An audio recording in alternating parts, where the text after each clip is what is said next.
Oke, assalamualaikum warahmatullahi wabarakatuh. Perkenalkan nama saya Liston Aslang, 236501099. Pada video kali ini sebagai video review terakhir materi pertemuan ke-7. Kadang kita lupa bahwa di balik layar HP, chat, dan file digital ada nasib seseorang yang sedang dipertaruhkan. Hari ini gue mau membahas keabsahan alat bukti elektronik dalam persidangan. Topik yang kelihatannya teknis tapi dampaknya sangat manusiawi. Nah, di era digital, bukti itu nggak selalu berupa kertas. Kadang cuma cat singkat, rekaman suara, atau file yang tersimpan di laptop. Tapi, hukum nggak cuma cukup hanya percaya. Bukti elektronik harus lahir dari sistem elektronik yang andal, sesuai pasal 15 dan 16 Undang-Undang ITE. Kalau semisal sistemnya bermasalah, kebenaran bisa dianggap tidak pernah ada.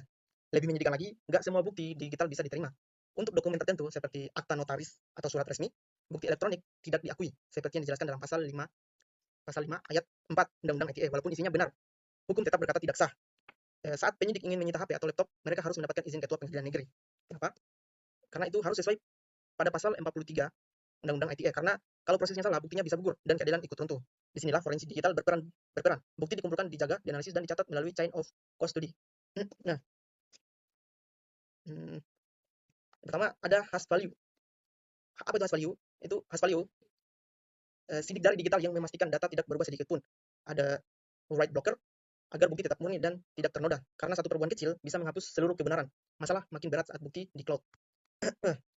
Datanya jauh lintas negara dan sering kali sulit dijangkau. Maka di persidangan bukti digital harus dijelaskan dengan sederhana, divisualkan dan dihubungkan dengan bukti lain agar hakim melihat bukan hanya datanya tapi kisah di baliknya.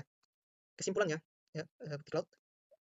Kesimpulannya, alat bukti elektronik bisa menyelamatkan atau menghancurkan hidup seseorang, tapi hanya jika sistemnya andal, prosesnya sah, forensiknya benar, rantai pembuktiannya jelas. Tanpa itu semua kebenaran bisa kalah, bukan karena salah, tapi karena tidak sah secara hukum.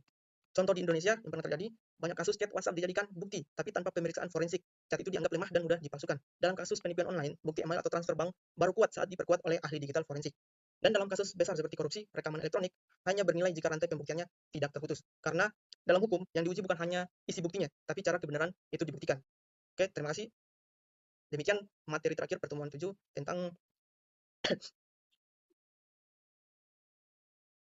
demikian presentasi materi ke-7, materi terakhir. Saya ucapkan terima kasih. Assalamualaikum warahmatullahi wabarakatuh.